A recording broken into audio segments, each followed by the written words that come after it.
अध्याय 191 रोहन मल्होत्रा के 10 घातक पाप।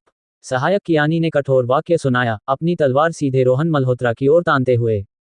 मौजूद प्रबंधक, जिनमें चंद्र दयाल भी शामिल थे, तुरंत स्तब्ध होकर चुप रह गए। उन्होंने सभी अनुमान लगाया था कि आज की बैठक तनावपूर्ण होगी, लेकिन किसी ने नहीं सोचा था कि यह शुरू से ही पूरी ताकत के साथ होगी। सहायक कियानी रोहन मल्होत्रा को जवाबदेह ठहरा रहे हैं। उनके पास ऐसा करने का अधिकार शायद ही हो, लेकिन इस तरह बोलना किसी और के रुख का परोक्ष प्रतिनिधित्व था। उप महाप्रबंधक विकास यादव अपनी चाय की प्याली को आराम से देख रहे थे, जैसे कि उसमें तैरती और डूबती चाय की पत्तियों की प्रशंसा कर रहे हों। रोहन मल्होत्रा ने सहायक कियानी की ओर देखा भी नहीं। उनका चेहरा शांत था क्योंकि वे विकास यादव की ओर देख रहे थे, जिसके कारण सहायक कियानी अपमान और गुस्से से भड़क उठे। तुम नालायक रोहन, अब भी तुम निश्चिंत दिख रहे हो। थोड़ा इंतजार करो, मैं तुम्हें इतना रुलाऊंगा कि पछताने के लिए भी देर हो जाएगी। रोहन मल्होत्रा द्वारा अनदेखा किए जाने से सहायक कियानी का गुस्सा भड़क उठा। इस रोहन मल्होत्रा ने एक बार उन्हें पूरे परियोजना का सार्वजनिक दुश्मन बना दिया था, जिसके कारण उन्हें अनगिनत तिरस्कार भरी नजरों और गालियों का सामना करना पड़ा था। वे, जो उप महाप्रबंधक के सामने एक पसंदीदा व्यक्ति थे, यहां तक गिर गए थे कि साइट पर बाथरूम साफ करने वालों से भी मुस्कान मांगनी पड़ रही थी। वाकई दयनीय स्थिति थी। आज वह दिन है जब मैं अपना बदला लूंगा। सहायक कियानी ने अपने दिल में दहाड़ लगाई। आप इस बैठक में मेरी आलोचना करना चाहते हैं। मुझे अपनी किसी गलती की जानकारी नहीं है। रोहन मल्होत्रा ने कियानी की ओर तिरस्कार भरी मुस्कान के साथ देखा, लापरवाही से पूछते हुए। उनका रवैया और लहजा ऐसा था जैसे कोई बड़ा व्यक्ति किसी बच्चे से पूछ रहा हो, अब मुझे बताओ, मैंने क्या गलत किया। रोहन मल्होत्रा का भाव सहायक कियानी को इतना गुस्सा दिला गया कि उनके हाथ कांपने लगे जब वे अपनी नोटबुक में जरूरी सामग्री ढूंढ रहे थे। रोहन मल्होत्रा, परियोजना प्रबंधक और परियोजना के प्रमुख के रूप में आपने 10 बड़ी गलतियां की हैं। आज मैं इन्हें सभी के सामने गिनवाऊंगा और तुम्हारे साथ हिसाब चुकता करूंगा। सहायक कियानी ने आखिरकार वह पेज ढूंढ लिया जो उन्हें चाहिए था, आत्मविश्वास के साथ घोषणा की। वाह, 10 भारी आरोप, ये तो काफी हैं। रोहन मल्होत्रा, मुस्कुराते हुए, अपने हाथ से निमंत्रण का इशारा किया, जिसका अर्थ था कृपया अपना प्रदर्शन शुरू करें। रोहन मल्होत्रा, श्रीमती विकास ने आप पर इतना भरोसा किया, आपको परियोजना की समग्र जिम्मेदारी लेने का अधिकार दिया। आपको व्यक्तिगत रूप से शामिल होना चाहिए था और पूरी जिम्मेदारी लेनी चाहिए थी, लेकिन इसके बजाय आपने सब कुछ दूसरों पर थोप दिया। ये कर्तव्य की उपेक्षा आपकी पहली बड़ी गलती है। सहायक कियानी ने आरोप लगाया, इसके अलावा, हमसे टकराव वाले निर्माण दल को सीधे खारिज करके, आपने परियोजना के मंच निर्माण में 2 दिन से अधिक की देरी की, जिसने पूरे परियोजना के समय को बाधित किया। यह आपकी दूसरी बड़ी गलती है। मीडिया से टकराव करके, जिसने परियोजना के जनसंपर्क को नुकसान पहुंचाया, जिसके कारण हमारी वर्तमान प्रचार गतिविधियां ठप हो गईं, इसके लिए आप निर्विवाद रूप से जिम्मेदार हैं। यह आपकी तीसरी बड़ी गलती है। सहायक कियानी की आवाज प्रत्येक आरोप के साथ और तेज होती गई। उनका चेहरा उग्र था क्योंकि वे रोहन मल्होत्रा के मुद्दों को गिन रहे थे। यह कोई बैठक नहीं थी, यह एक मुकदमा था, आरोपों की घोषणा थी। चंद्र दयाल सांस रोके सुन रहे थे और अनायास उप महाप्रबंधक विकास यादव की ओर देखने लगे। श्री विकास ताई पर्वत की तरह शांत और अडिग थे, अपनी चाय की प्याली पर ध्यान केंद्रित करते हुए चाय की पत्तियों को ऊपर नीचे होते देख रहे थे। सबसे अक्षम्य गलती यह है कि उद्घाटन से कुछ दिन पहले आपने व्यक्तिगत थकान के हास्यास्पद बहाने पर छुट्टी ले ली। क्या ये परियोजना के प्रमुख का रवैया होना चाहिए? आप परियोजना में सभी के लिए कैसा उदाहरण पेश कर रहे हैं? क्या आपको एहसास है कि आपने कितना समय बर्बाद किया, दूसरों के कितने प्रयासों में देरी की? अगर परियोजना के उद्घाटन पर समस्याएं आती हैं, तो उनमें से 99% आपकी, रोहन मल्होत्रा, की वजह से होंगी और आप पूरी जिम्मेदारी लेंगे। सहायक कियानी की आवाज टूटी, उनका भाव भड़क उठा क्योंकि वे मेज पर जोर से थपथपाने से खुद को रोक नहीं पाए। वे जो अब फटकार रहे थे, वह कुछ ऐसा था जिसे उन्होंने लंबे समय तक सावधानीपूर्वक तैयार किया था। हर बार जब सहायक कियानी इसे पढ़ते थे, उन्हें लगता था कि यह बहुत तार्किक और लयबद्ध था। इसे जोर से पढ़ना बेहद उत्तेजक था, दिल को छूने वाला तीर जैसा, ओग्ल सॉसेज और प्रबुद्ध करने वाला। सहायक कियानी का मानना था कि इसे एक बार पढ़ने से ही प्रबंधकों को समर्थन में पुकारना चाहिए, उनके साथ मिलकर रोहन मल्होत्रा की निंदा करनी चाहिए। इसके अलावा, वे, सहायक कियानी, इसे जुनून और वाक्पटुता के साथ प्रस्तुत कर रहे थे, जो निश्चित रूप से प्रभाव को बढ़ाएगा। और मेरे पास एक और बिंदु जोड़ने के लिए है। अभी, आपने वास्तव में हमारी परियोजना के एक व्यापारी के साथ टकराव किया और एक प्रमुख ब्रांड स्टोर को निष्कासित कर दिया। आप व्यावहारिक रूप से हमारी परियोजना के भविष्य को तोड़ रहे हैं, फिर भी आप उन पर मुकदमा करना चाहते हैं। अब से, कौन तारा चौक के साथ सहयोग करने की हिम्मत करेगा? प्रमुख व्यापारियों के बिना, हमारा शॉपिंग सेंटर खत्म हो गया है। सहायक कियानी भावनाओं में बहकर रोहन मल्होत्रा की ओर उंगली उठाने से खुद को रोक नहीं पाए। आपको इसके लिए पूरी जिम्मेदारी लेनी होगी। यह आरोप सभी मौजूद निदेशकों को प्रभावित कर गया। रोहन मल्होत्रा, आपके पास और कुछ कहना है? विकास यादव ने एक पलक उठाकर अभिव्यक्तिहीन रूप से पूछा। यह ऐसा था जैसे कोई जज फैसला सुनाने के बाद अपराधी से पूछ रहा हो कि क्या उनके पास कोई अंतिम बचाव है। रोहन मल्होत्रा ने विकास यादव को उदासीन मुस्कान के साथ जवाब दिया, निडर और शांत। सहायक कियानी की निंदा, वे 10 जोरदार आरोप पूरी तरह से झूठे थे, तथ्यों को पूरी तरह से अनदेखा करते हुए। रोहन मल्होत्रा उन्हें एक एक करके खंडन कर सकते थे, निश्चित रूप से आरोप लगाने वाले को निरुत्तर कर देते और सभी से तालियां बटोरते। लेकिन इसका क्या मतलब था? वे आज यहां तर्क करने के लिए नहीं आए थे। न ही रोहन मल्होत्रा तर्कसंगत चर्चा के लिए आए थे। मैं श्रीमती विकास की राय सुनना चाहूंगा, रोहन मल्होत्रा ने धीरे से कहा। विकास यादव ने सिर हिलाया, उनका चेहरा गंभीर था, उनकी नजर चाकू की तरह तीखी थी। बिना एक शब्द कहे उनकी पूरी शख्सियत एक तीव्र और दबंग आभा बिखेर रही थी। पास बैठे चंद्र दयाल को अपनी सांस रुकती हुई महसूस हुई। विकास यादव काफी समय से परियोजना में शामिल थे और जबकि हमेशा सहायक कियानी इधर उधर उछलते रहे, वे खुद अपने कार्यालय में बंद रहे, हर चीज के प्रति उदासीन। समय के साथ चंद्र दयाल भी भूलने लगे थे। उप महाप्रबंधक विकास यादव सेंट्री निर्माण में एक दबंग सीईओ के सच्चे अवतार थे। उन्होंने श्री विनय का सामना किया और सार्वजनिक रूप से उनकी आलोचना की। जब यह व्यक्ति दबंग हो जाता था तो पूरा मुख्य कार्यालय को रास्ता देना पड़ता था, सहायक परियोजना की तो बात ही छोड़ दें। आमतौर पर संयमित उप महाप्रबंधक विकास यादव आखिरकार अपने नुकीले दांत दिखा रहे थे। आपके मुद्दे के बारे में मैंने इसे अपनी आंखों से देखा है। सहायक कियानी ने जो कहा वह पूरी तरह से सही नहीं हो सकता, लेकिन ये ज्यादा दूर भी नहीं है। आपकी वजह से ये परियोजना कीचड़ में फंस गई है और अब इंद्रपुर में हंसी का पात्र बन गई है। मैंने आपको इतना अधिकार दिया, इतनी स्वतंत्रता दी, और आपने इसका क्या किया?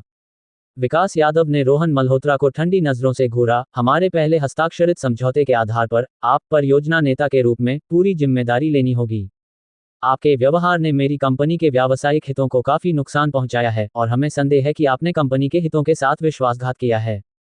यह आरोप भारी था। सहायक कियानी द्वारा निर्दिष्ट अपराधों की सूची को व्यावसायिक अपराध के स्तर तक बढ़ा देता था, जो सजा के लिए पर्याप्त था। तत्काल प्रभाव से आप अब परियोजना के मुख्य प्रभारी नहीं हैं, न ही परियोजना प्रबंधक। उद्घाटन समारोह के बाद हम कानूनी उपायों का सहारा लेंगे ताकि आपको जवाबदेह ठहराया जाए, विकास यादव ने घोषणा की। निदेशक हैरान और अवाक रह गए। जो लोग एक बार रोहन मल्होत्रा से गोपनीयता समझौते पर हस्ताक्षर करने के लिए 2 लाख रुपए प्रति माह कमाने के लिए ईर्ष्या करते थे, अब डरे हुए थे और राहत महसूस कर रहे थे कि यह वे नहीं थे। चंद्र दयाल बोलने के लिए हिचकिचाए, यह महसूस करते हुए कि उनके पास इस मामले में कोई बोलने का अधिकार नहीं था। बस इतना ही। रोहन मल्होत्रा ने विकास यादव को अत्यंत शांति के साथ देखा, उन्हें एक मुस्कान दी। श्री विकास ने अच्छा सारांश दिया, लेकिन अब आपके पास मुझे बर्खास्त करने का अधिकार नहीं है। गोपनीयता समझौता आपने ही तैयार किया था। इसमें स्पष्ट रूप से उद्घाटन के बाद की बात कही गई थी, मेरे परियोजना प्रबंधक के काम को निलंबित करने के लिए। तब आपको श्री विनय की मंजूरी लेनी होगी। रोहन मल्होत्रा खड़े हुए। बैठक समाप्त। अपनी बात कहने के बाद रोहन मल्होत्रा ने सहायक कियानी और विकास यादव की ओर देखा, एक मौन तिरस्कार भरी हंसी छोड़ते हुए, और अपने आप चले गए। वे दोनों गुस्से से पीले पड़ गए। रोहन मल्होत्रा ने पीछे मुड़कर नहीं देखा। विकास कियानी, मुझे बहुत पसंद है कि आप मुझे बर्दाश्त नहीं कर सकते, फिर भी मेरे बारे में कुछ नहीं कर सकते। श्री विनय की अधिसूचना के बिना पूरी परियोजना को अभी भी मेरी बात सुननी होगी। धम। विकास यादव ने मेज पर जोर से थपथपाया और कठोर आवाज में कहा, रोहन मल्होत्रा, तुम श्री विनय के आदेश चाहते हो तो मैं तुम्हें श्री विनय के आदेश दिलवाऊंगा। अध्याय 192। क्या तुम सब बगावत कर रहे हो? रोहन मल्होत्रा कमरे से बाहर निकल गए और विकास यादव गुस्से में आग बबूला हो गए। प्रबंधक चुपके से चुप रहे और हिलने की हिम्मत नहीं की। विकास यादव ने अपना सेल फोन उठाया, उनका चेहरा राख की तरह फीका पड़ गया और उन्होंने एक नंबर डायल किया। हेलो, क्या ये श्री विनय हैं? कनेक्शन होने पर विकास यादव ने सभी की ओर देखा और स्पीकरफोन बटन दबाया। यह मैं हूं। आप परियोजना के काम की देखरेख कर रहे हैं, उप महाप्रबंधक विकास यादव। ये बहुत थकाऊ रहा होगा। हाल ही में बहुत कुछ चल रहा है, सुनिश्चित करें कि आप कुछ आराम करें। दूसरी तरफ से विनय गुप्ता की नर्म आवाज आई। वे हमेशा की तरह विकास यादव के साथ विनम्र थे। प्रबंधक चुपचाप सुन रहे थे। चंद्र दयाल ने हल्की सी आह भरी। रोहन मल्होत्रा का जिद्दी प्रतिरोध वाकई लापरवाह था। शुरू से ही विनय गुप्ता ने उन्हें परोक्ष रूप से रोहन मल्होत्रा की सहायता करने का निर्देश दिया था, लेकिन उन्हें रोहन मल्होत्रा को उप महाप्रबंधक विकास यादव का सीधे सामना करने में मदद करने का आदेश नहीं दिया गया था। उप महाप्रबंधक विकास यादव कौन हैं? उनके पास उत्तर सूर्य समूह के भीतर शक्तिशाली समर्थक हैं। सीधे तौर पर कहें तो सेंट्री निर्माण उत्तर सूर्य समूह की अनगिनत सहायक कंपनियों में से एक है। विनय गुप्ता समूह के बड़े लोगों के साथ भला कैसे बाजी मार सकते हैं? विकास को हर हाल में मानना होगा। इस बार रोहन मल्होत्रा ने पुल जलाकर श्री विनय को शायद उनसे मुंह मोड़ना पड़ेगा। अगर रोहन मल्होत्रा परियोजना प्रबंधक को हटा दिया गया तो उनकी परियोजना के मुख्य प्रभारी की उपाधि अब वैध नहीं रहेगी। भले ही रोहन मल्होत्रा ने गोपनीयता समझौते पर हस्ताक्षर किए हों, ये केवल एक कागज का टुकड़ा होगा। अब कौन रोहन मल्होत्रा के आदेशों का पालन करने की हिम्मत करेगा? और अब परियोजना को कौन बचा सकता था? अगर किसी का नाम लेना हो तो चंद्र दयाल का मानना था कि रोहन मल्होत्रा के अलावा कोई और सक्षम नहीं था। यहां तक कि विकास यादव भी नहीं। क्या वे वाकई इस परियोजना को सत्ता के लिए संघर्ष के कारण नष्ट होने देंगे? हमने कितना प्रयास किया है, चंद्र दयाल अपनी मुठ्ठियां भींचने से खुद को रोक नहीं पाए। वे परियोजना के शुरुआत से ही इसके साथ थे, जमीन अधिग्रहण से लेकर योजना, निर्माण और यहां तक कि परियोजना के नाम की स्थापना तक। चंद्र दयाल हर चीज में शामिल रहे थे। तारा चौक का हर हिस्सा उनकी छाप, उनके पसीने को दर्शाता था। परियोजना को धीरे धीरे बढ़ते हुए देखना, इसके उद्घाटन के कगार पर और इसे संभवतः बर्बाद होते देखना, चंद्र दयाल इसे स्वीकार करने के लिए बिल्कुल तैयार नहीं थे और उनके अंदर एक मजबूत भावना उमड़ रही थी। ये सिर्फ उनके साथ नहीं था। यहाँ के प्रबंधक अपनी निरंतर सत्ता की लड़ाई और गुटबाजी की साजिशों के बावजूद एक चीज में एकजुट थे। उनमें से अधिकांश ने परियोजना में अपनी भावनाएं डाली थीं और इसे टूटे हुए नहीं देखना चाहते थे। सब चुप थे, लेकिन उस चुप्पी में भावनाएं उमड़ रही थीं। श्री विनय, मुझे आपको कुछ बताना है, विकास यादव ने कहा, सहायक कियानी की ओर देखते हुए। हाथ बढ़ाते ही सहायक कियानी ने तेजी से अपनी नोटबुक उन्हें सौंप दी, जिसमें रोहन मल्होत्रा की 10 बड़ी गलतियां सूचीबद्ध थीं। ओह, कृपया बताएं, श्रीमती विकास, जवाब आया। परियोजना प्रबंधक रोहन मल्होत्रा के बारे में, जिन्हें मैंने परियोजना का समग्र प्रभारी नियुक्त किया था, वह आप और मेरे द्वारा उन पर रखा गया बहुत बड़ा भरोसा था। लेकिन उन्होंने लापरवाही से काम किया। क्या आप जानते हैं कि उन्होंने क्या किया? सुनिए, विकास यादव ने सहायक कियानी द्वारा सावधानीपूर्वक तैयार किए गए आरोपों को विनय गुप्ता को एक शब्द भी न छोड़ते हुए पढ़कर सुनाया। अब परियोजना ऐसी स्थिति में है, रोहन मल्होत्रा निर्विवाद रूप से इसकी प्रमुख जिम्मेदारी लेते हैं। विकास यादव ने मेज पर जोर से थपथपाते हुए कहा, इसलिए मेरा मानना है, भव्य उद्घाटन के बाद हमें कंपनी की ओर से रोहन मल्होत्रा की जिम्मेदारी को अदालत में ले जाना चाहिए। और अब वे अपने कर्तव्यों को सौंपने से इनकार कर रहे हैं, कह रहे हैं कि यह परियोजना प्रबंधक का पद आपको द्वारा दिया गया था और वे आपकी राय चाहते हैं। विकास यादव ने ठंडी मुस्कान के साथ इकट्ठे हुए प्रबंधकों की ओर देखा, तो कृपया श्री विनय को परेशान करें और उन्हें बताएं कि अब उन्हें इस परियोजना प्रबंधक की नौकरी की जरूरत नहीं है। विकास यादव, ये वाकई रोहन मल्होत्रा का गला घोंटने की कोशिश है। चंद्र दयाल अपनी मुठ्ठियां भींचने से खुद को रोक नहीं पाए। उन्होंने सारी जिंदगी विनम्रता दिखाई थी, लेकिन अब वे और बर्दाश्त नहीं कर सकते थे। वास्तव में रोहन मल्होत्रा कभी कभी अभिमानी और दबंग व्यवहार करते थे, लेकिन वे निर्णायक और दृढ़ थे, हर बार स्थिति को बचा लेते थे और उन्होंने एक असंगठित परियोजना टीम को धीरे धीरे वास्तव में एकजुट और समर्पित बना दिया था। ऐसा व्यक्ति ही इस परियोजना को बचा सकता था, खासकर इस महत्वपूर्ण क्षण में। श्री विनय नहीं, आप नहीं, उप महाप्रबंधक विकास यादव, ये वे थे, रोहन मल्होत्रा। उप महाप्रबंधक विकास यादव, मुझे लगता है कि रोहन मल्होत्रा परियोजना प्रबंधक के रूप में योग्य हैं और वे मेहनती और जिम्मेदार हैं। आप उन्हें बदल नहीं सकते। चंद्र दयाल अचानक सीधे बैठ गए और जोर से बोले। उनकी आवाज में अभूतपूर्व आत्मविश्वास गूंज रहा था। चंद्र दयाल की आंखों में सामान्य डर का कोई निशान नहीं था। वास्तव में डरने की क्या बात थी? एक परियोजना प्रबंधक के रूप में, जो प्रमोशन विभाग का कार्यवाहक निदेशक बन गया था, उन्होंने एक ऐसी परियोजना में अपना दिल और आत्मा डाल दी थी जो बर्बाद होने की कगार पर थी। डरने की क्या बात थी? चंद्र दयाल निडर थे, यह महसूस करते हुए कि उनके सीने में दबी उदासी पूरी तरह से मुक्त हो गई थी, जिससे उनकी विकास यादव की ओर देखने वाली नजर और भी शांत हो गई थी। मैं इस प्रस्ताव का समर्थन करता हूं, केवल प्रबंधक रोहन मल्होत्रा ही इस परियोजना को बचा सकते हैं। चंद्र दयाल के बगल में बैठे इंजीनियरिंग प्रबंधक चेतन ने जोर से कहा। जब उप महाप्रबंधक विकास यादव ने चेतन को बलि का बकरा बनाने की कोशिश की थी, तब रोहन मल्होत्रा ने उनके लिए बोला था। चेतन को लगा कि उन्हें इस एहसान का बदला चुकाना चाहिए। उपन्यासों में वह कहावत कैसी थी, एक व्यक्ति अपने प्रशंसकों के लिए मर जाएगा। मैं इस प्रस्ताव का समर्थन करता हूं। मैं भी इस प्रस्ताव का समर्थन करता हूं। प्रबंधक रोहन मल्होत्रा को हटाया नहीं जा सकता। एक के बाद एक प्रबंधकों ने बोलना शुरू किया, सीधे बैठकर, और विकास यादव को निडरता से देखने लगे। आप क्या करने की कोशिश कर रहे हैं? सहायक कियानी हैरानी से चिल्लाए। क्या आप बगावत शुरू करने की कोशिश कर रहे हैं? विकास यादव की आंखें भड़क उठी। उन्होंने मेज पर जोर से थप्पड़ मारा और प्रबंधकों को घूरा। क्या आप सभी प्रबंधक अपनी नौकरियों से तंग आ चुके हैं? आप सोचते हैं कि परियोजना आपके बिना नहीं चल सकती? मैं आपको बता दूं, मैं एक और टीम बना सकता हूं, भले ही आप सब चले जाएं। आप अपने नेता को धमकी देने की हिम्मत करते हैं। क्या इस परियोजना में आपके लिए कोई जगह भी बची है? विकास यादव ने उन्हें डांटा, जबकि प्रबंधक चुप रहे लेकिन बिना किसी डर के उन्हें घूरते रहे।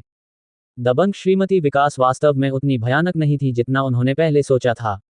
श्रीमती विकास, जब लक्ष्मण मिश्रा यहाँ थे, क्या उन्होंने कभी प्रमोशन विभाग के लोगों को धमकी दी थी कि वे उन्हें निकाल देंगे?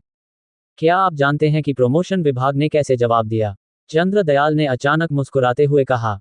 विकास यादव ने उनकी ओर भौहें सिकोड़ कर देखा। चंद्र दयाल ने उस समय विकास ने जो कहा था उसकी नकल की। आपके शब्द प्रबंधकों को डरा सकते हैं, लेकिन हमारे लिए वे बेकार हैं। हम निचले स्तर के कर्मचारी कहीं भी काम कर सकते हैं। इसके अलावा मैं गारंटी देता हूं कि अगर मैं नौकरी बदलूं तो मेरी अगली तनख्वाह और भी अधिक होगी। इसे सुनिए, हमें प्रबंधकों को क्यों डरना चाहिए? अगर हम नई नौकरियां ढूंढते हैं तो वेतन वृद्धि मिलना उचित नहीं है। चंद्र दयाल हंसे। वास्तव में हमने उत्तर सूर्य समूह के पेड़ के नीचे काम करने को महत्व दिया, एक बड़े समूह की सहायक कंपनी के लिए काम करने का भविष्य है, लेकिन चंद्र दयाल गंभीरता से खड़े हुए, अपनी छाती थपथपाते हुए, जब मुझे कोई परवाह नहीं है तो आप मुझे धमकी नहीं दे सकते। पूरा कार्यालय शांत हो गया, एक मौन तनाव बिखेरते हुए। इसके बाद एक एक करके प्रबंधक खड़े हो गए। विकास यादव की नज़र कठोर थी और सहायक कियानी कुछ हद तक घबराए हुए दिख रहे थे। बगावत, उन्होंने सब बगावत कर दी। प्रबंधन के भीतर एक सामूहिक विद्रोह था। श्री विनय, क्या आपने ये सुना? ये सिर्फ रोहन मल्होत्रा ही नहीं, बल्कि चंद्र दयाल और ये अन्य लोग भी बगावत कर रहे हैं। विकास यादव ने फोन में जोर से कहा, मैं सुझाव देता हूं कि रोहन मल्होत्रा को परियोजना प्रबंधक के पद से हटाया जाए और चंद्र दयाल को उनके पद से, साथ ही इन लोगों को। श्री विकास, अचानक फोन से एक आवाज आई, शांत और धीमी, फिर भी अभूतपूर्व अधिकार से भरी हुई। मैंने पहले कहा था, आप बहुत थक गए हैं, कुछ आराम करें। विनय गुप्ता की आवाज पूरे सम्मेलन कक्ष में गूंजी। मेरा मतलब है, महाप्रबंधक के रूप में मेरी हैसियत से, मैं विकास यादव के सभी साइट पर अधिकार तत्काल प्रभाव से रद्द कर रहा हूं। अध्याय 193, बहुत घमंड मत करो, ये बेकार है। बड़ा सम्मेलन कक्ष शांत हो गया। विनय गुप्ता के बोले गए हर शब्द को प्रबंधकों ने स्पष्ट रूप से सुना। रद्द की गई चीज रोहन मल्होत्रा और चंद्र दयाल के पद नहीं थे, बल्कि परियोजना पर विकास यादव का अधिकार था। सब लोग स्तब्ध रह गए और विकास यादव हैरान रह गए।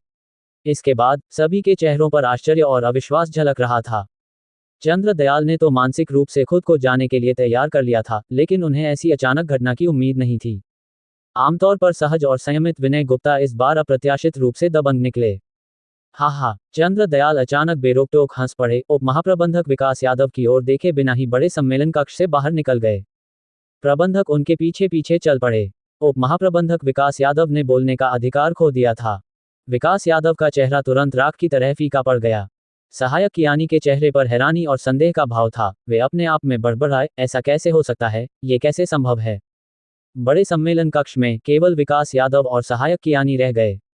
आखिरी प्रबंधक ने बाहर निकलते समय दरवाजा बंद कर दिया, उनकी ओर दया भरी नजर डालते हुए। उस नजर ने विकास यादव को पूरी तरह से भड़का दिया। श्री विनय, इसका क्या मतलब है? सार्वजनिक रूप से मेरी अवमानना करना? विकास यादव दहाड़े। उनके बगल में सहायक कियानी का चेहरा पीला पड़ गया।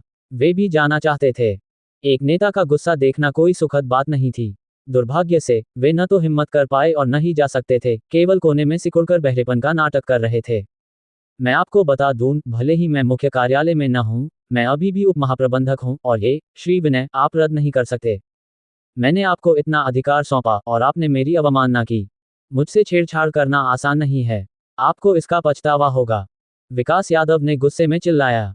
फोन के दूसरी तरफ सब कुछ शांत था। खोखली धमकियां विनय गुप्ता के खिलाफ बेकार थीं। आप निश्चित रूप से नहीं जानते कि मेरे पीछे कौन है, विनय गुप्ता, लेकिन मुझे आपको बताने में कोई डर नहीं है। विकास यादव ने तिरस्कार भरी हंसी के साथ कहा। पुराना कियानी ने जल्दी से अपने कानों को हाथों से ढक लिया। कुछ बातें सुनने के लिए नहीं थी, उन्हें सुनने से केवल मुसीबत ही आती थी। भावनाओं में बहकर विकास यादव ने फिर भी अपनी आवाज धीमी की और एक नाम लिया। दूसरी तरफ अभिव्यक्तिहीन विनय गुप्ता का चेहरा अचानक बदल गया। चंद्र जैन। ये पता चला कि विकास यादव के पीछे चंद्र जैन थे। उत्तर सूर्य समूह के ग्रेटर चाइना क्षेत्र पूर्वी चीन जिले के महाप्रबंधक चंद्र जैन। विनय गुप्ता ने उन्हें केवल एक बार वार्षिक बैठक में देखा था, सैकड़ों प्रबंधकों और उप प्रबंधकों के साथ। ये वह व्यक्ति था जो पूर्वी चीन जिले में उत्तर सूर्य समूह के सभी उद्योगों का प्रभारी था, एक स्थानीय सामंत के समान। वे विकास यादव के समर्थक थे। एक पल में विनय गुप्ता ने अपने अंगों में ठंडक महसूस की। नहीं, ये सही नहीं है। विनय गुप्ता ने तुरंत भौहें सिकोड़ लीं। अगर विकास यादव के पास चंद्र जैन का समर्थन था, तो फिर वे उनके साथ इतनी तीखी लड़ाई क्यों कर रहे थे? विकास यादव के लिए सेंट्री निर्माण का महाप्रबंधक बनना या समूह में प्रवेश करना आसान होना चाहिए था। विनय गुप्ता के दिमाग में एक विचार कौंधा। इसमें कुछ और छिपा था। क्या चीज एक शक्तिशाली व्यक्ति जैसे चंद्र जैन को सतर्क कर सकती थी, जो मनमाने ढंग से पदोन्नति नहीं कर सकते थे? ये निरीक्षण दल था। चंद्र जैन निरीक्षण दल से सतर्क थे। विनय गुप्ता को अचानक रोहन मल्होत्रा की पहचान याद आई।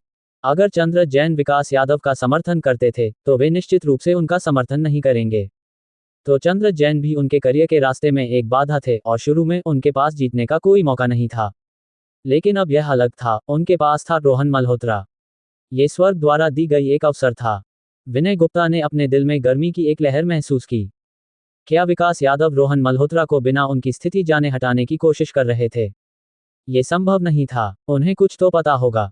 जानते हुए भी छूने की हिम्मत करना, शायद ये चंद्र जैन का विचार था कि निरीक्षण दल का ध्यान हटाया जाए। क्या ये हो सकता है कि निरीक्षण दल चंद्र जैन के साथ परेशानी ढूंढ रहा हो? अल्पविराम। असाधारण दिमाग के साथ विनय गुप्ता ने विकास यादव के एक नाम लेने पर एक पल में इतना कुछ सोच लिया। और उन्होंने तुरंत एक निर्णय लिया। विकास यादव, मैं आपको बता रहा हूं, भले ही श्री चंद्र आपके समर्थक हों, मैं अभी भी आपका प्रत्यक्ष वरिष्ठ हूं। मैं आपको आदेश देता हूं कि आप तुरंत मुख्य कार्यालय लौटें। अगर आप परियोजना पर बने रहने पर अड़े हैं, तो बस वही रहें। विनय गुप्ता ने फोन पर धार्मिकता के साथ कहा, मैं तुरंत एक नोटिस जारी करूंगा, और परियोजना कर्मचारियों को आपके सभी आदेशों को अस्वीकार करने का अधिकार होगा। विकास यादव स्तब्ध रह गए। उनका तिरस्कार भरा भाव पूरी तरह से उनके चेहरे पर जम गया, अविश्वास से भरा हुआ। क्या ये वास्तव में विनय गुप्ता हैं?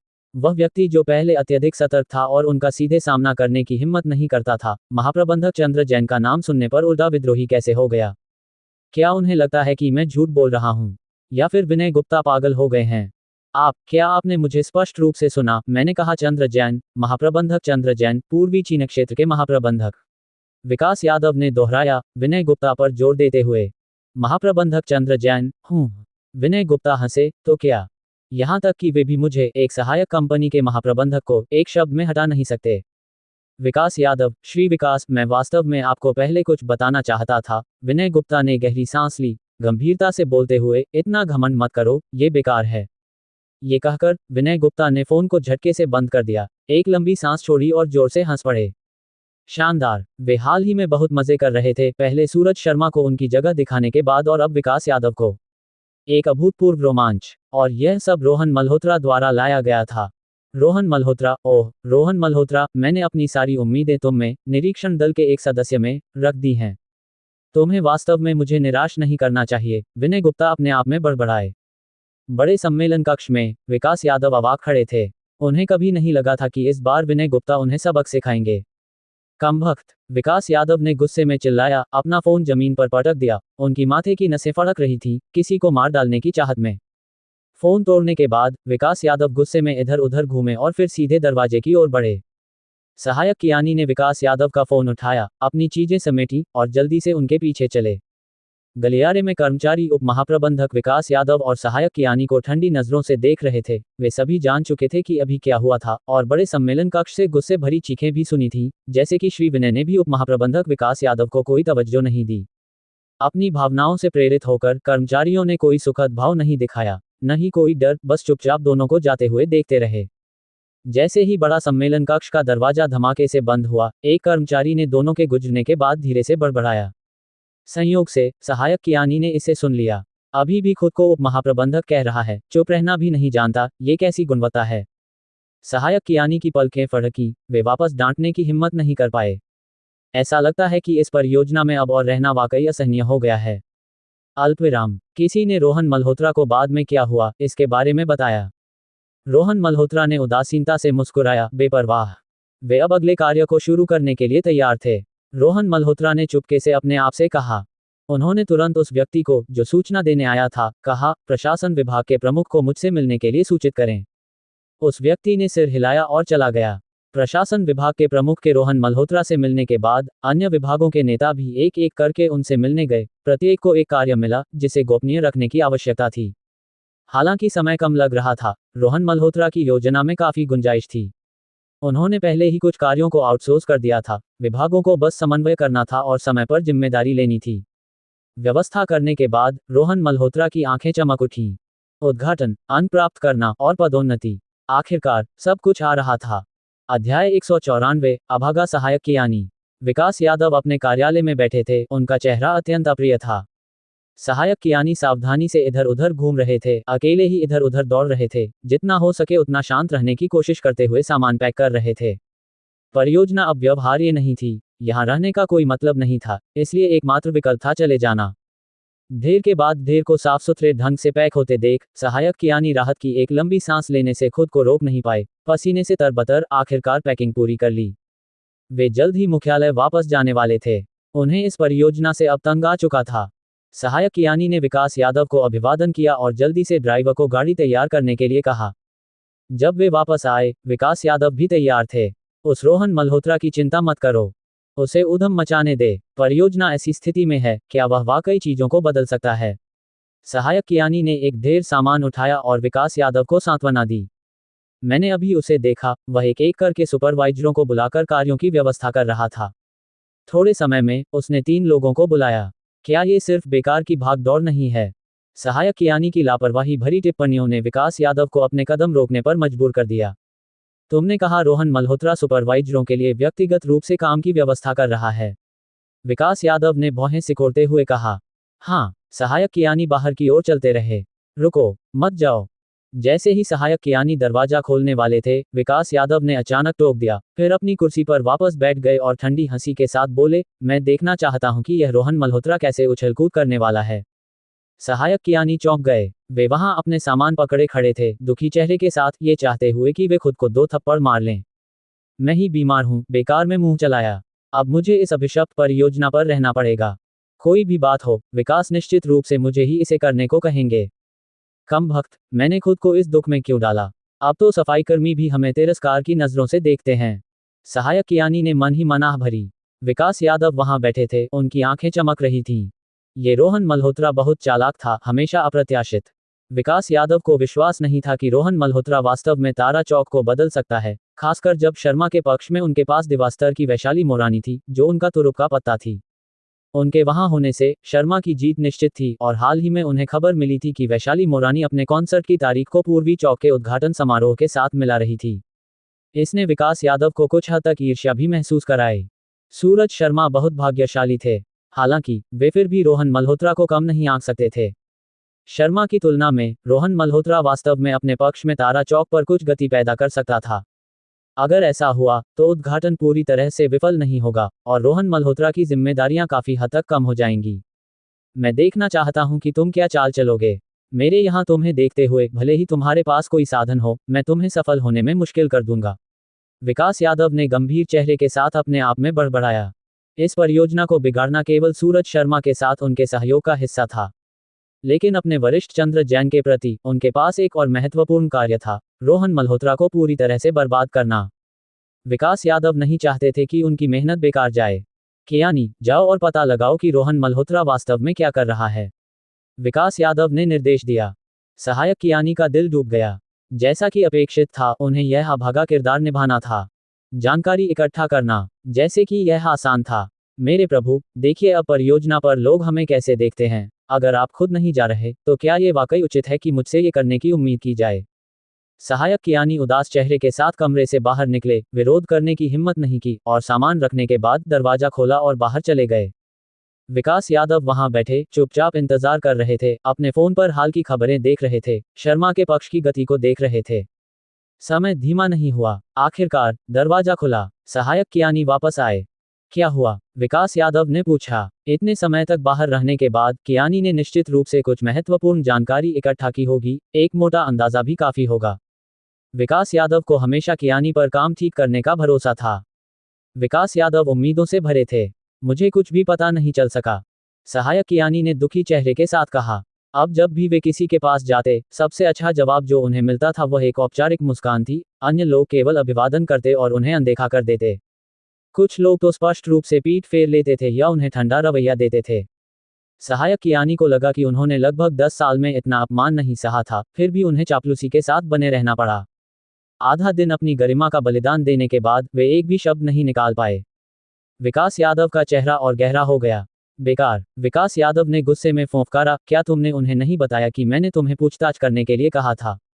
चाहे कुछ भी हो, विकास यादव अभी भी उप महाप्रबंधक थे। उन्हें विश्वास नहीं हो रहा था कि उनके शब्दों का कोई प्रभाव नहीं था। मैंने उन्हें बताया था, सहायक कियानी ने कहा, काफी असहज दिखते हुए और हिचकिचाते हुए बोलते हुए। तो फिर तुम कुछ भी क्यों नहीं निकाल पाए? उन्होंने क्या कहा? विकास यादव ने भौहें सिकोड़ते हुए पूछा। उन्होंने कहा कि अगर श्रीमती विकास जानना चाहती हैं, तो बेशक, ये ठीक होगा। लेकिन, उन्होंने श्रीमती विकास को प्रबंधक रोहन से खुद पूछताछ करने को कहा, क्योंकि प्रबंधक रोहन के पास और स्पष्ट जवाब होंगे, सहायक कियानी ने संकोच के साथ कहा। विकास यादव स्तब्ध रह गए, उनका चेहरा दबे हुए गुस्से से लाल हो गया क्योंकि वे चिल्लाए, कमबख्त, ये हरामी सब रोहन मल्होत्रा से बुरी चालें सीख रहे हैं। ये सोचना कि वे वाकई उन्हें गंभीरता से नहीं ले रहे थे। तो अब, हम क्या करें? सहायक कियानी ने सावधानी से पूछा। चूंकि कोई जानकारी जबरन नहीं ली जा सकती थी, श्रीमती विकास निश्चित रूप से उनसे फिर से पूछने की उम्मीद नहीं कर सकती थी। वास्तव में, ठीक है, तुम्हें अब उनसे पूछने की जरूरत नहीं है, विकास यादव ने आदेश दिया। सहायक कियानी राहत की सांस लेने से खुद को रोक नहीं पाए। उनका पीछा करो, देखो वे क्या कर रहे हैं। विकास यादव के शब्दों पर सहायक कियानी लगभग रो पड़े। ये सब इसलिए क्योंकि मैं अपना मुंह बंद नहीं रख सका। सहायक कियानी ने फैसला किया कि जैसे ही वे अकेले होंगे, वे निश्चित रूप से खुद को एक अच्छा थप्पड़ मारेंगे। जब उप महाप्रबंधक विकास यादव कोई आदेश देते थे, तो ये परियोजना के कर्मचारियों पर शायद काम न करे, लेकिन उनके लिए, सहायक कियानी के लिए, ये निश्चित रूप से सुनहरा नियम था। सहायक कियानी को बाहर जाना पड़ा और परियोजना स्थल पर बेतहाशा दौड़ना पड़ा, दूसरों की तिरस्कार भरी नजरों को सहते हुए, अपने श्रमसाध्य निगरानी कार्य को पूरा करने के लिए। हालांकि, सुपरवाइजरों को पहली बार जानकारी इकट्ठा करने की कोशिश के बाद से उनसे सतर्क हो गए थे, यहां तक कि उन्होंने किसी को उनके पीछे लगाने की व्यवस्था भी कर दी थी। काम के दिन के अंत तक, सहायक कियानी अभी भी कोई जानकारी इकट्ठा नहीं कर पाए थे। विकास यादव को रिपोर्ट करने पर, सहायक कियानी को फिर से जोरदार डांट पड़ी।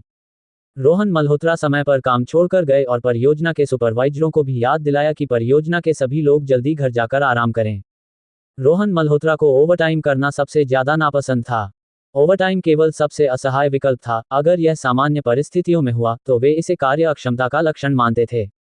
रोहन मल्होत्रा विशेष रूप से परियोजना के प्रचार कार्यक्रम से ठीक पहले सभी को ओवरटाइम करने की अस्वीकृति देते थे, जिससे सामान्य शिकायतें और उदासीन मनोदशा पैदा होती थी, जो समझदारी नहीं थी।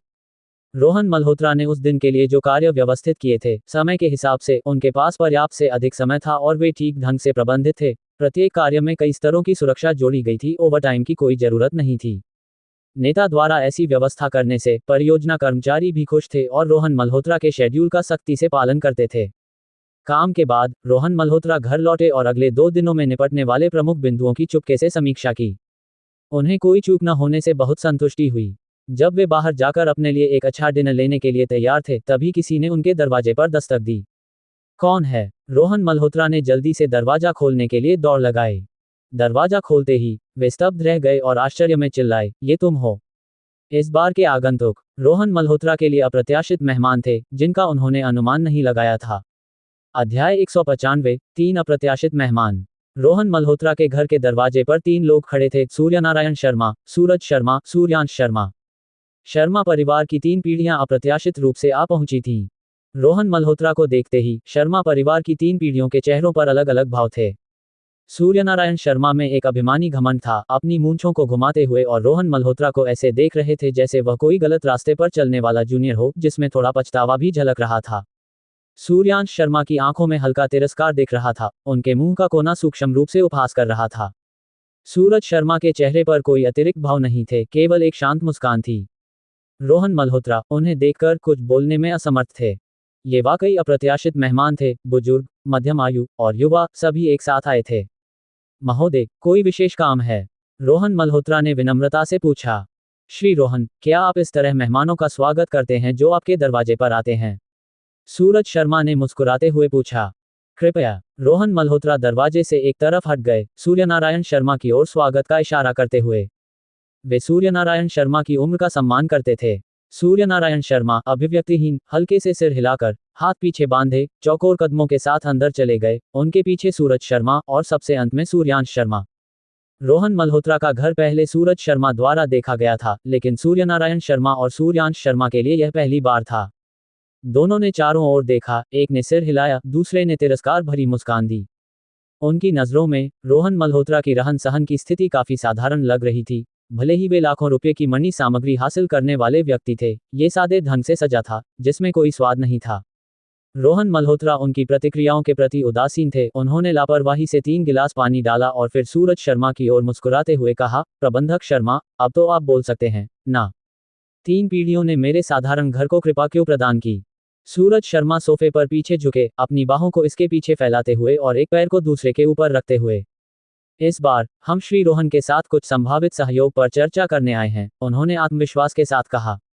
रोहन मल्होत्रा सूरज शर्मा की मुद्रा को देखकर कुछ नाराज हुए। आखिरकार यह उनका घर था। ये तीनों हल्के फुल्के व्यवहार और अभिमानी रवैये के साथ आए थे, जैसे कि वे इस जगह के मालिक हों। सहयोग। रोहन मल्होत्रा ने ये शब्द दोहराया, हल्के से हंसते हुए। हमारे 2 परिवारों की परियोजनाएं जीवन मृत्यु की प्रतिस्पर्धा में आमने सामने होने वाली हैं, और आप अब सहयोग की बात करने आए हैं। मैं उत्सुक हूं ये सुनने के लिए कि आपके दिमाग में किस तरह का सहयोग है। रोहन मल्होत्रा ने रुचि के साथ सूरज शर्मा की ओर देखा। श्री रोहन, इतने भावुक न हों। सेंट्री निर्माण और पूर्वी चौक के बीच कोई गहरी दुश्मनी नहीं है, न ही आपके साथ व्यक्तिगत रूप से। ये पूरी तरह से व्यावसायिक हितों का मामला है, सूरज शर्मा ने मुस्कुराते हुए कहा। इस बीच सूर्यांश शर्मा ठंडी नजरों से रोहन मल्होत्रा को घूर रहे थे। इंद्रपुर में प्राचीन मणिनगरी में मिली अपमान ने उन्हें उस शकल में वापस जाने का मुंह भी नहीं दिया। क्या यह एक रंजिश नहीं थी? फिर भी आज उनके पास अन्य उद्देश्य थे, वरना सूर्यांश शर्मा सबसे पहले कूदकर रोहन मल्होत्रा का कठोर उपहास और तिरस्कार करते। शर्मा चौक का उदय अजेय है और तारा चौक का पतन अपरिहार्य है, सूरज शर्मा ने पूर्ण आत्मविश्वास के साथ कहा। भले ही मैं तारा चौक को हार से बचाना चाहूं, मेरे पास ऐसा करने का कोई साधन नहीं होगा। लेकिन आपके लिए यह जरूरी नहीं कि कोई रास्ता ना हो। ईमानदारी से कहूं, मैं आपकी क्षमताओं की प्रशंसा करता हूं। मेरे पिता आपकी मणि चयन कला की प्रशंसा करते हैं, यहां तक कि सूर्यांश आपको अत्यंत रोचक पाते हैं। तो मैं आपके पूरे परिवार को धन्यवाद देता हूं। रोहन मल्होत्रा ने हल्के से झुककर ईमानदारी से कृतज्ञता व्यक्त करते हुए कहा। किसी तरह वह बयान अजीब लगा, लगभग जैसे कि यह एक अपमान था। दूसरी तरफ सूर्यनारायण शर्मा और सूर्यांश शर्मा ने उनके शब्दों पर भौहें सिकोड़ लीं, यहां तक कि सूरज शर्मा की पलकें भी हल्के से फड़कीं। अगर आप चाहें तो शर्मा चौक के उद्घाटन के बाद मैं आपको परियोजना प्रबंधक का पद दूंगा, कैसा रहेगा? शर्मा चौक का परियोजना प्रबंधक शेयर रखता है। मैं गारंटी देता हूं कि आप एक बड़ा धन कमाएंगे, जो किसी प्रथम श्रेणी शहर के वरिष्ठ व्हाइट कॉलर से कम नहीं होगा। सूरज शर्मा ने गर्व से कहा। उनमें यह आत्मविश्वास था। भविष्य में शर्मा चौक इंद्रपुर में एक लैंडमार्क होगा और यह पूर्वी चीन क्षेत्र में भी शीर्ष रैंक में हो सकता है। ऐसी शर्तों के साथ क्या रोहन मल्होत्रा इनकार करेंगे? हर किसी को अपने लिए एक बैकअप योजना की जरूरत होती है। ये कहने के बाद आपकी शर्तें क्या हैं? आप मुझसे क्या करवाना चाहते हैं? रोहन मल्होत्रा ने स्पष्ट रूप से पूछा। सूरज शर्मा ने रोहन मल्होत्रा की ओर स्वीकृति में सिर हिलाया। एक समझदार व्यक्ति से बात करना ताजगी भरा होता है। स्वाभाविक रूप से वे केवल रोहन मल्होत्रा की प्रशंसा करने के कारण ऐसा सौदा पेश नहीं कर रहे थे। हम ज्यादा नहीं मांगते, केवल 3 शर्तें, सूरज शर्मा ने कहा। ओह, पहली, प्राचीन मणि नगरी के सट्टेबाजी क्षेत्र में आपके द्वारा उपयोग की गई मणि चयन तकनीक, आपने उसे कहां से सीखा? मुझे बताएं, सूर्यनारायण शर्मा ने उत्सुकता से पूछा, जिसमें थोड़ी उम्मीद भी थी। वे नहीं मानते थे कि रोहन मल्होत्रा केवल भाग्य के बल पर उनके कीमती पोते को हरा सकते थे। वृद्ध सूर्यनारायण ने इस क्षेत्र में दशकों तक डूबकर रहने के बाद मणि सट्टेबाजी के प्रति पूरी तरह से मोहित थे। वे उस दिन से इस पर विचार कर रहे थे। दूसरी, भले ही तारा चौक का मेरे शर्मा चौक को हराने का कोई मौका नहीं है, फिर भी इसका सामान्य उद्घाटन या संचालन में कोई समस्या नहीं होगी। लेकिन मैं जिसे निपटाना चाहता हूं वह यह महज परियोजना नहीं है, बल्कि सेंट्री निर्माण है, इंद्रपुर में इसका बाजार हिस्सा। मैं नहीं चाहता कि तारा चौक सामान्य रूप से संचालित हो, बल्कि मैं चाहता हूं कि यह एक दलदल बन जाए जो सेंट्री निर्माण को जकड़ ले। सूरज शर्मा आगे झुके, उनकी आंखें महत्वाकांक्षा से भरी थीं। मेरे भविष्य के परियोजना प्रबंधक, आप भी चाहेंगे कि भविष्य में हमारे पास और अधिक लाभ हो, है ना? जुनून के साथ बोलते हुए सूरज शर्मा ने रोहन मल्होत्रा को प्रोत्साहन का एक टुकड़ा देने से खुद को रोक नहीं पाए। केवल जब शर्मा चौक का केक बड़ा होगा तब आप और अधिक कमा पाएंगे। रोहन मल्होत्रा लगभग हंस पड़े। उन्होंने गहरी सांस ली और सूर्यांश शर्मा की ओर मुड़े। तीसरी शर्त, ये निश्चित रूप से श्री सूर्यांश की होगी, है ना? रोहन मल्होत्रा ने मुस्कुराते हुए पूछा। सुनने दीजिए, अगर शर्तें सही हैं तो मैं, रोहन मल्होत्रा, वास्तव में आपके प्रस्ताव को स्वीकार कर सकता हूं। इस टिप्पणी ने सूरज शर्मा की आंखें चमका दी। मेरी शर्त बहुत सरल है।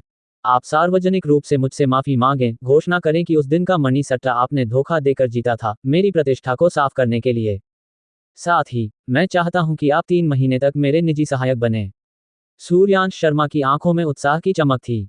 रोहन मल्होत्रा को 3 महीने तक अपने सहायक के रूप में रखना किसी भी रंजिश का 100 गुना बदला चुकाएगा।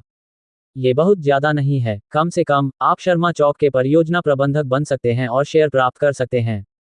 ये 3 शर्तें वाकई ज्यादा नहीं हैं। रोहन मल्होत्रा ने विचार किया। अगर आप ये बात फैलाएं तो निश्चित रूप से इसके लिए भीड़ उमड़ पड़ेगी।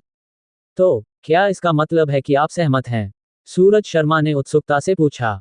सूर्यनारायण शर्मा और सूर्यांश शर्मा ने भी रोहन मल्होत्रा को चमकती आंखों से देखा। जैसा कि मैंने कहा, अगर आप ये बात फैलाएं तो बहुत सारे लोग आएंगे। आपको मेरी क्या जरूरत है? रोहन मल्होत्रा खड़े हुए और बिना किसी औपचारिकता के बोले, कृपया चले जाएं, मैं आपको बाहर तक नहीं छोड़ूंगा। रोहन मल्होत्रा ने सीधे जाने का आदेश दिया। तुम? सूरज शर्मा का चेहरा बदल गया। उनकी आंखों में ठंडक की एक झलक थी, लेकिन फिर वे हंसते हुए खड़े हुए। ठीक है, तुम में हिम्मत है। लगता है मैंने तुम्हें कमा का। रोहन मल्होत्रा अभिव्यक्तिहीन रहे और अपने हाथ से दरवाजे की ओर इशारा किया। तुरंत चले जाएं, मेरे घर में आपका स्वागत नहीं है। एक फूंकार के साथ सूरज शर्मा अपने पिता और बेटे के साथ चले गए।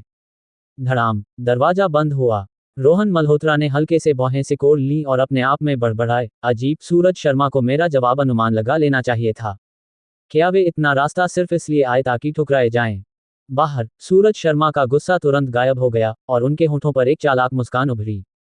अध्याय 196। तुम मेरे साथ गंदा खेल खेलने की हिम्मत करते हो। शर्मा परिवार के 3 लोग जल्दी से चले गए। पिताजी, आप जानते थे कि रोहन मल्होत्रा सहमत नहीं होगा, तो हम यहाँ क्यों आए? सिर्फ अपनी बेइज्जती कराने?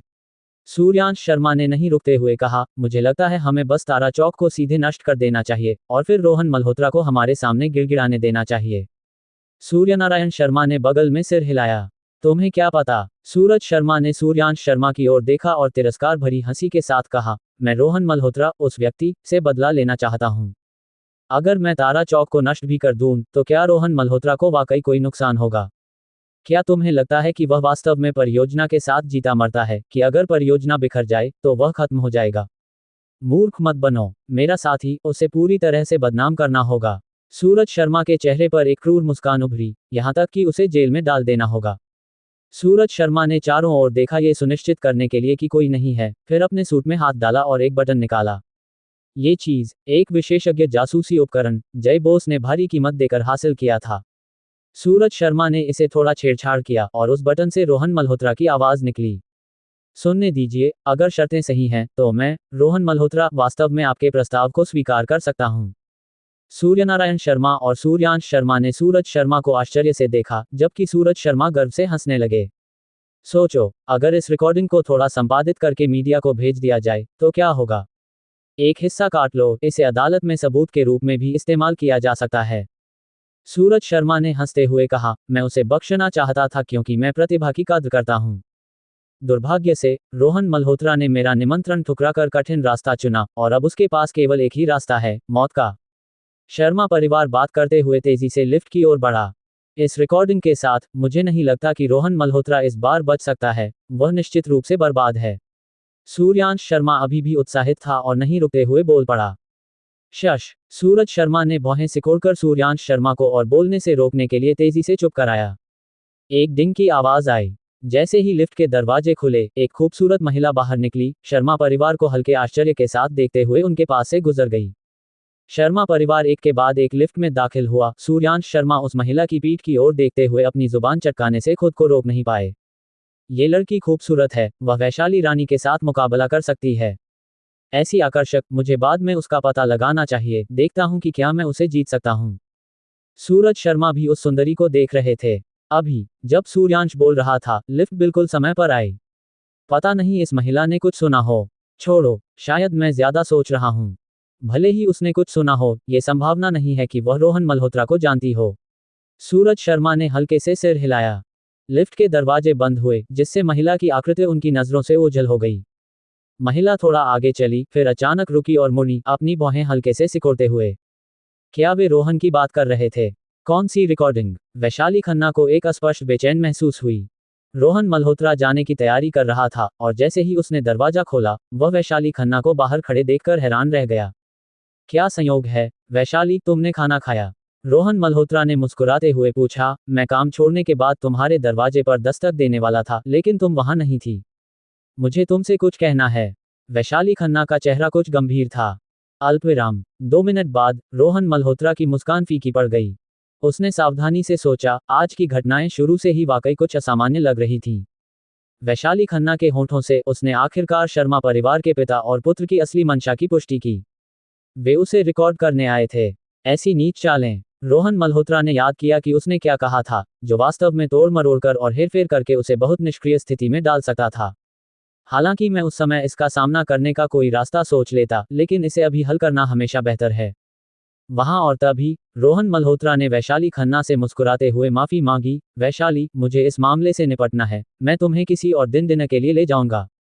वैशाली खन्ना ने कोमलता से मुस्कुराया। जाओ, मैं तुम्हारे लिए देर रात का नाश्ता तैयार रखूंगी। रोहन मल्होत्रा ने अंदर गर्माहट की एक लहर महसूस की, अपने मोती जैसे सफेद दांत दिखाए और चमकदार ढंग से मुस्कुराया। तुम बहुत अच्छी हो। फिर वह जल्दी से लिफ्ट की ओर बढ़ा। रोहन मल्होत्रा की आंखों में ठंडी कठोरता की एक झलक थी। सूरज शर्मा, तुम मेरे साथ गंदा खेल खेलना चाहते हो। तुम्हें वाकई नहीं पता कि मैं, रोहन मल्होत्रा, क्या कर सकता हूं। ठीक है, मैं तुम्हें दिखाता हूं कि मैं क्या कर सकता हूं। अल्पविराम। शर्मा परिवार की 3 पीढ़ियां कार में घर की ओर जा रही थीं। गाड़ी में सूर्यांश शर्मा अधीर हो रहा था और सूरज शर्मा से बोला, पिताजी, चलो अभी जय बोस को बुलाएं और रोहन मल्होत्रा की रिकॉर्डिंग को लीक कर दें। सूरज शर्मा ने हल्के से सिर हिलाया। अभी? हाँ, ये काम कर सकता है, लेकिन ये सबसे अच्छा समय नहीं है, उन्होंने कहा। सूर्यनारायण शर्मा, वह चालाक बूढ़ा लोमड़ी, अपनी मूंछें घुमाते हुए, आंखें मिचमिचाते हुए बोले। पिताजी सही हैं। सूरज शर्मा ने सूर्यनारायण शर्मा को मुस्कान दी और फिर सूर्यांश शर्मा की ओर मुड़े। तुम, मेरे बेटे, में अनुभव की कमी है और तुम ठंडे दिमाग से नहीं सोच सकते। अब इसे रिलीज करने से ज्यादा केवल रोहन मल्होत्रा को बदनाम किया जा सकता है। व्यापारी लोगों के रूप में, याद रखो, अगर हम एक पत्थर से 2 पक्षी, यहां तक कि 3 पक्षी मार सकते हैं, तो हमें जल्दबाजी नहीं करनी चाहिए। थोड़ा सोचने के बाद सूर्यांश शर्मा की आंखें हल्के से चमकी। आपका मतलब है, तारा चौक के उद्घाटन के दिन हम इसे रिलीज करें, रोहन मल्होत्रा को बर्बाद करने और उनकी परियोजना पर एक साथ प्रहार करने के लिए? सूरज शर्मा ने मुस्कुराते हुए सिर हिलाया, उनकी नजरों में प्रशंसा की एक झलक थी। तेज दिमाग, वाकई मेरा बेटा। सोचो, वह परियोजना पहले से ही कम मनोबल में डूबी हुई है। उद्घाटन के दिन परियोजना प्रबंधक के विश्वासघात की खबर पूरी तरह से विनाशकारी होगी। ये घोटाला सेंट्री निर्माण का भी बुरा सपना बन जाएगा। तब तक सेंट्री निर्माण भी अपने बचाव में रोहन मल्होत्रा पर मुकदमा कर सकता है। सूर्यांश शर्मा का उत्साह बढ़ता गया जैसा कि उन्होंने इस परिदृश्य की कल्पना की। चारों ओर से घिरा हुआ, रोहन मल्होत्रा, मैं देखना चाहता हूं कि तुम कैसे नहीं मरोगे। तब तक तुम मेरे सामने कुत्ते की तरह घुटनों पर बैठकर दया की भीख मांगोगे। सूर्यांश शर्मा प्रत्याशा के रोमांच से हल्के से कांप रहा था। उस पल रोहन मल्होत्रा एक टैक्सी में बैठा था, रक्तकमल का उपयोग करके शर्मा परिवार का पता ढूंढ रहा था। शर्मा परिवार एक उच्च स्तरीय विला मोहल्ले में रहता है, समुदाय में शीर्ष स्तरीय सुरक्षा है और निश्चित रूप से उनके घर में बहुत सारे नौकर होंगे, शायद निजी सुरक्षा गार्ड भी। रोहन मल्होत्रा ने जानकारी की जांच करते हुए नोट किया, अफसोस जताते हुए, यह एक अभेद्य किला जैसा है, पूरी तरह सुरक्षित। लेकिन क्या ये वाकई पूरी तरह सुरक्षित है? रोहन मल्होत्रा ने अपने आप में तिरस्कार भरी हंसी हंसी। अल्पविराम। शर्मा परिवार के पिता और पुत्र के घर पहुंचने के बाद सूरज शर्मा सीधे बेडरूम में गए और दरवाजा बंद कर लिया। उन्होंने दीवार से एक पेंटिंग उतारी, जिससे एक पूरी तरह सामान्य दीवार का टुकड़ा नजर आया।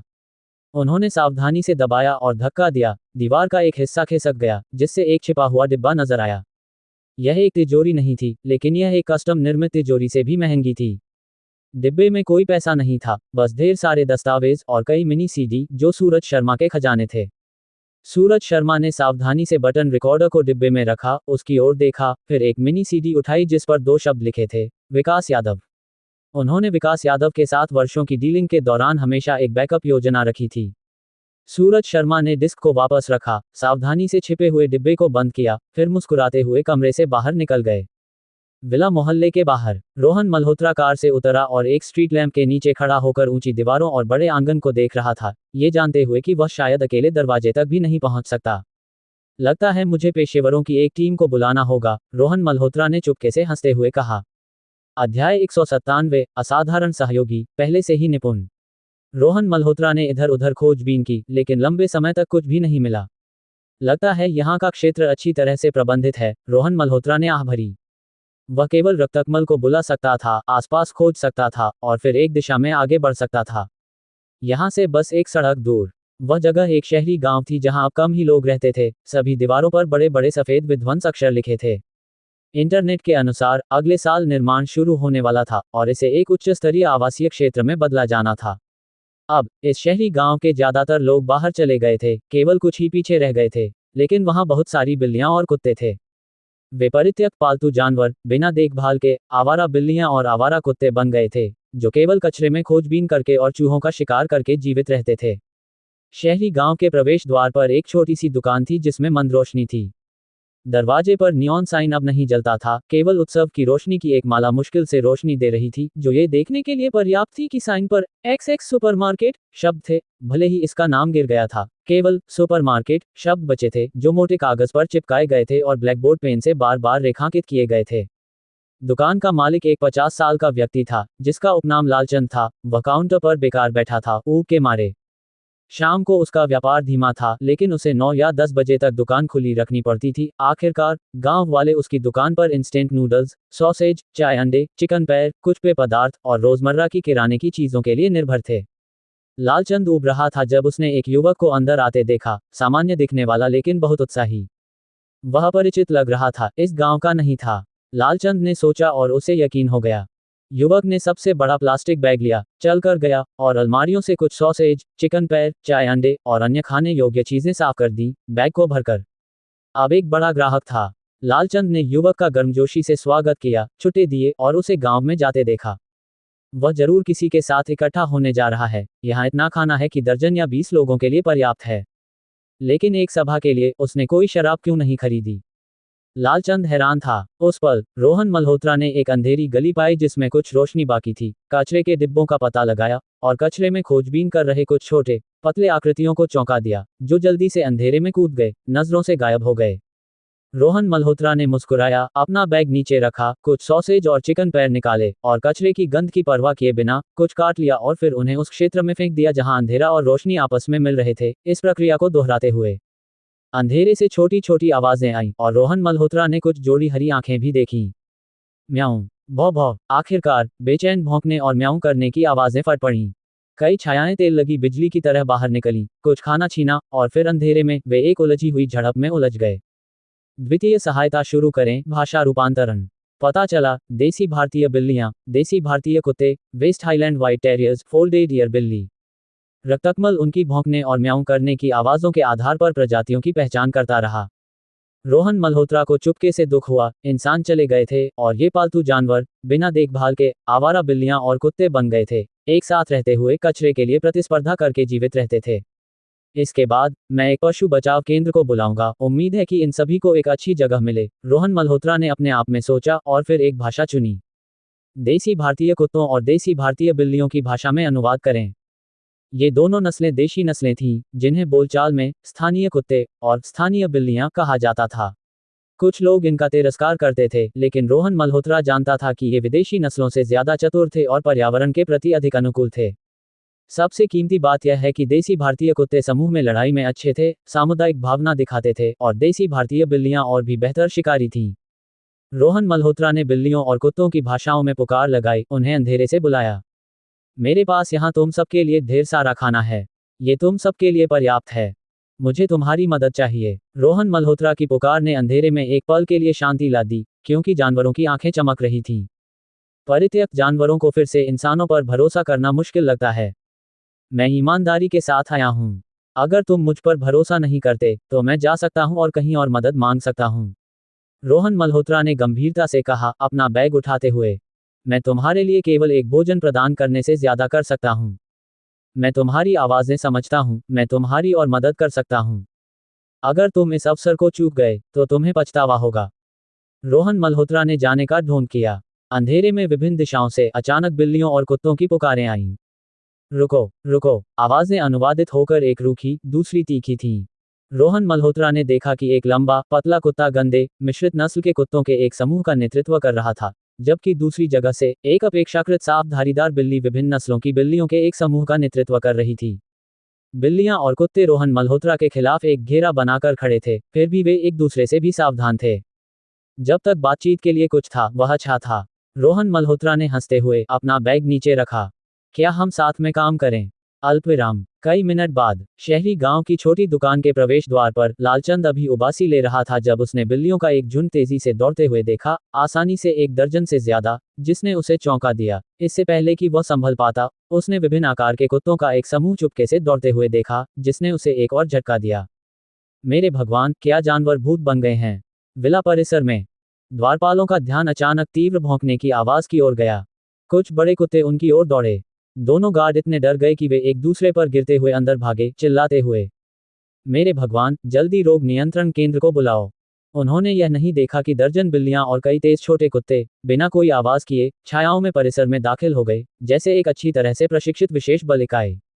परिसर में प्रवेश करने पर बिल्लियां और कुत्ते जल्दी से तितर बितर हो गए। डरे हुए गार्ड अपने फोन पकड़े हुए बाहर झांके तो पाया कि सड़क खाली और शांत थी, कोई बड़े कुत्ते नजर नहीं आए। हालांकि परिसर के अंदर एक चुप के तूफान भड़क उठा था।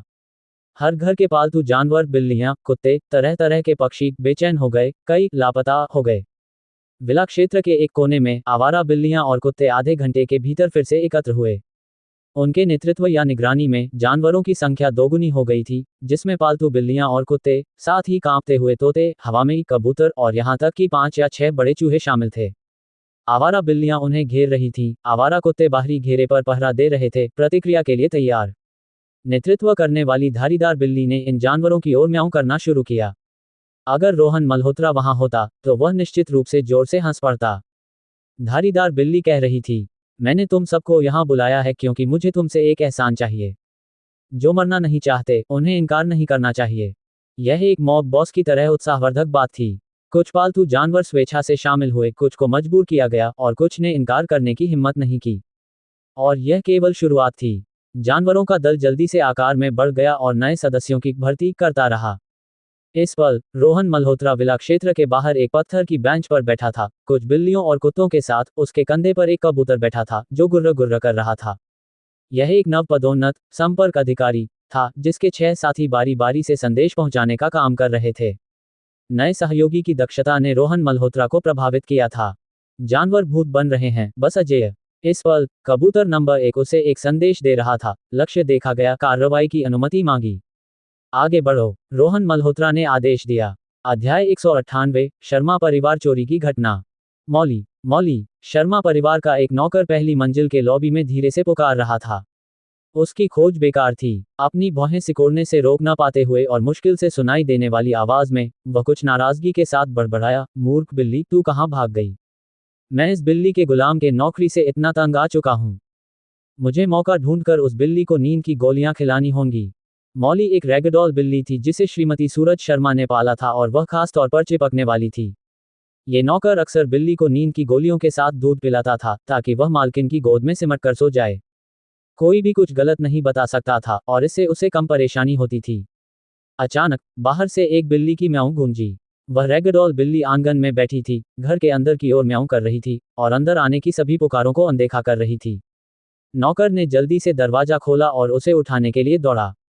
जब तक दरवाजा अपने आप बंद हुआ, तब तक कम से कम 2 या 3 पतली और चुस्त आकृतियां अंदर घुस चुकी थीं।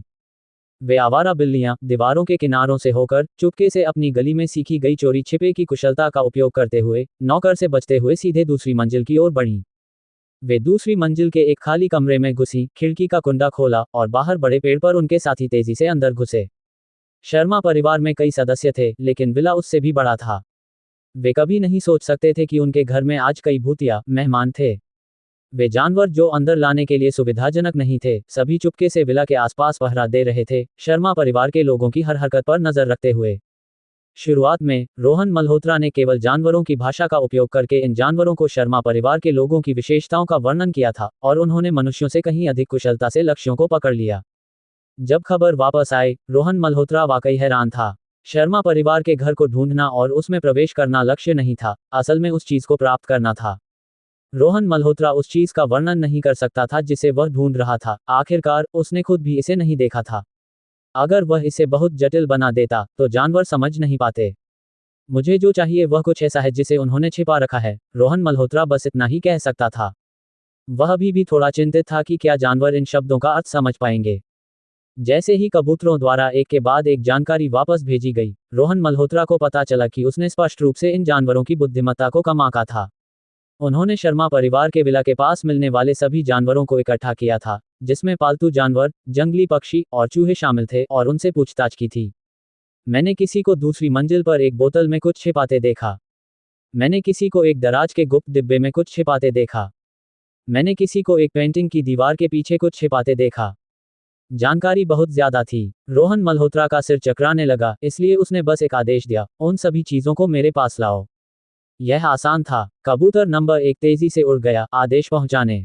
जाते हुए कबूतर को देखते हुए रोहन मल्होत्रा अपनी नाक को छूने से खुद को रोक नहीं पाया, अनंत भावनाओं के साथ अपने आप में सोचते हुए, शायद वे बहुत पहले ही भूत बन चुके थे। हमें बस अभी तक इसका एहसास नहीं हुआ था। विला के एक खाली कमरे में बिस्तर के नीचे एक बिल्ली के धक्के से कांपते हुए दर्जन चूहे अचानक बाहर दौड़े, जैसे कि किसी आदेश का पालन कर रहे हों। एक बड़ा चूहा, पहले नौकर की चीख से लेकर सभी के चीखने तक। पूरा विला हंगामे में था, यहां तक कि सूरज शर्मा भी परेशान होकर अध्ययन कक्ष से बाहर आए। जब नौकर चूहों के पीछे भाग रहे थे, अन्य जानवर तेजी से कार्रवाई में आए, जो कुछ भी छिपा था उसे लेते हुए उसे खींचते और तेजी से खिड़कियों से बाहर ले जाते। यह एक स्थिर धारा थी। विला क्षेत्र की एक दीवार के नीचे चूहों ने दीवार के बाहर जाने वाला एक छेद खोद लिया था, और जानवर वहां से अंदर बाहर आ जा रहे थे। इस पल रोहन मल्होत्रा स्तब्ध था।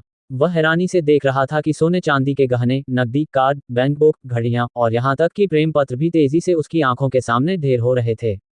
ये जानवर उसके निर्देशों का सख्ती से पालन कर रहे थे। लोग घर में जो कुछ भी छिपाते थे वे चुरा लेते। लेकिन ये वह नहीं है जो मैं चाहता हूं, रोहन मल्होत्रा ने हंसी और आंसुओं के मिश्रण के साथ कहा। सूरज शर्मा के अध्ययन कक्ष में दीवार पर एक पेंटिंग हल्के से कांप रही थी। एक के बाद एक चूहा सामान नीचे ला रहा था, उन्हें एक छिपे हुए डिब्बे से बाहर निकाल रहा था।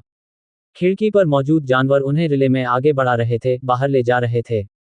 रोहन मल्होत्रा फर्श पर बिखरे खजानों को देख रहा था जब उसने अचानक कबूतर नंबर 2 से 5 तक को उड़ते हुए देखा, जो अपनी चोंच में सामान लिए हुए थे, पत्र, मिनी सीडी और एक बटन के आकार की चीज लिए हुए, जो कुशलता से रोहन मल्होत्रा के कंधे पर उतरा। रोहन मल्होत्रा ने उत्सुकता से इसे लिया और जांचा। यह क्या है? जर्मन निर्मित CC-15 टाइप डिस्गाइजर रिकॉर्डर। उपयोग निम्नलिखित है। जैसा कि रक्तकमल ने समझाया, रोहन मल्होत्रा ने उस रोचक छोटे उपकरण के साथ खेलना शुरू किया। सुनने दीजिए, अगर शर्तें सही हैं तो मैं, रोहन मल्होत्रा, वास्तव में आपके शर्तों को स्वीकार कर सकता हूं, उसने कहा। अचानक उसकी अपनी आवाज उस उपकरण से आई। रोहन मल्होत्रा अचानक खड़ा हो गया, उसकी आंखें चमक उठीं। सामान हाथ में था। रोहन मल्होत्रा ने उसी बैच में आए दस्तावेजों और सीडी को इकट्ठा किया और कबूतर नंबर 1 को अंदर के जानवरों को पीछे हटने का संकेत देने को कहा। जहां तक उसके सामने मौजूद सामानों के ढेर की बात थी, रोहन मल्होत्रा ने जानवरों को निर्देश दिया कि वे इसका खुद ख्याल रखें। विला के अंदर के जानवरों को संदेश मिला और वे अभ्यास के साथ आसानी से खिड़कियों से पीछे हट गए। बड़े चूहों से परेशान नौकरानियों को अचानक पता चला कि दौड़ते हुए भूरे जीव गायब हो गए थे।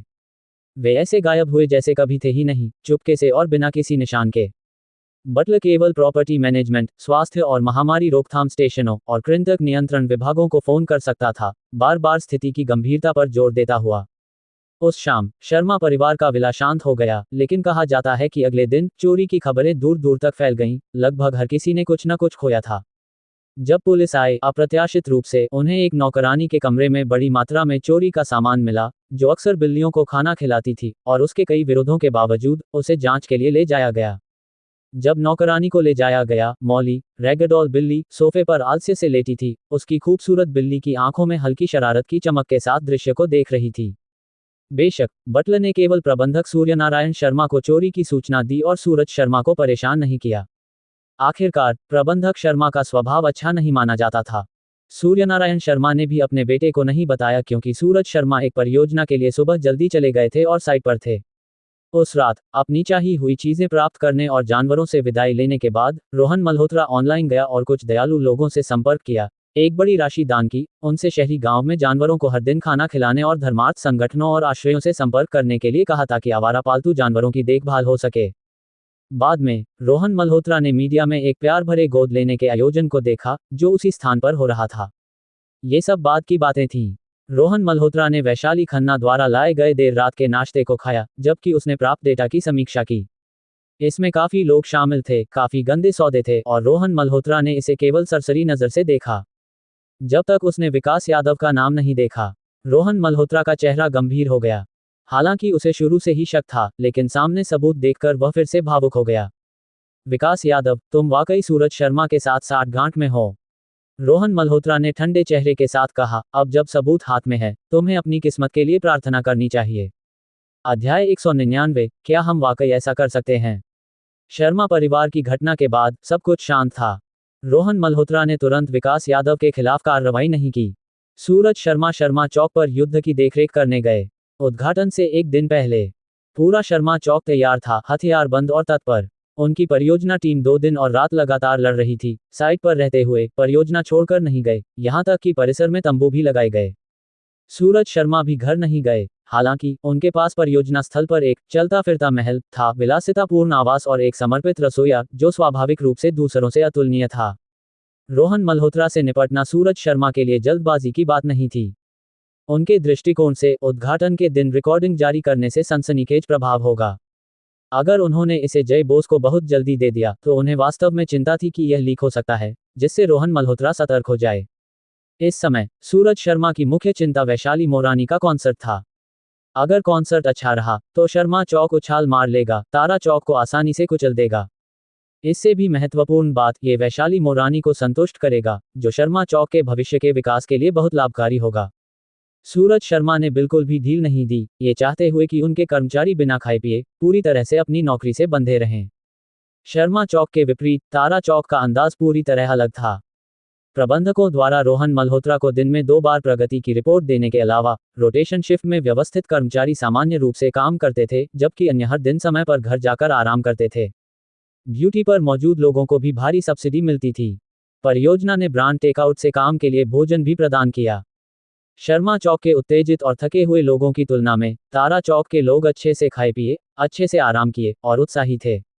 हालांकि ये शर्मा चौक के लोगों के लिए मजाक का विषय बन गया। कोई तुलना नहीं है, हम दिवा के कॉन्सर्ट की तैयारी कर रहे हैं। अब न केवल इंद्रपुर बल्कि पूरा देश हमें देख रहा है। हम व्यस्त होने के अलावा और क्या कर सकते हैं? हम थके हो सकते हैं, लेकिन हम खुश हैं। वे आराम से हैं, लेकिन इंद्रपुर में उन्हें कौन गंभीरता से लेता है? शर्मा चौक की चिढ़ाने वाली आवाजें एक बार मीडिया द्वारा ऑनलाइन फैलने पर तारा चौक के लोगों को गुस्सा दिला गईं, फिर भी वे इसका जवाब देने में असमर्थ पाए गए। वर्तमान में शर्मा चौक पर दर्जनों मीडिया पत्रकार उत्साहपूर्वक खबरें कैप्चर करने के लिए इंतजार कर रहे थे। कहा जाता था कि यहां तक कि गेटकीपर भी साक्षात्कार के विषय बन गए थे। कई मीडिया आउटलेट्स द्वारा पीछा किया गया और उनके द्वारा कही गई कोई भी बात पहले पन्ने की सुर्खियों में जा सकती थी। जब मीडिया को शर्मा चौक पर कोई सामग्री नहीं मिली तो उन्होंने तारा चौक की ओर ध्यान देना शुरू किया, तुलना के लिए उनके विचारों का साक्षात्कार लेने आए। इससे तारा चौक के लोग और भी परेशान हो गए। तारा चौक पर मंच का पृष्ठभूमि और परिधि बैरियर आ चुके थे और स्थापित किए जा चुके थे, लेकिन ये सभी सावधानी से तिरपाल से ढके हुए थे, जैसे कि लोगों को देखने से डर रहे हों। बाहरी लोगों की तो बात ही छोड़ दें, यहां तक कि परियोजना कर्मचारियों, जिसमें सामग्री प्राप्त करने के लिए जिम्मेदार प्रचार विभाग भी शामिल था, को नहीं पता था कि उन पर क्या था।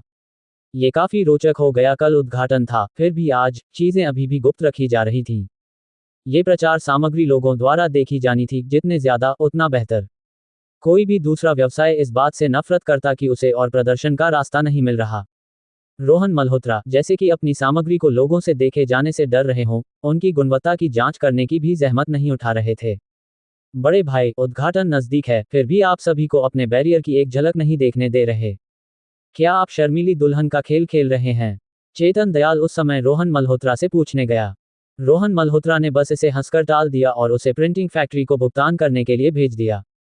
चेतन दयाल का मूड उदास था और सामग्री देने वाले बाहर से आए आपूर्तिकर्ता उसके साथ घुलने मिलने की कोशिश कर रहे थे।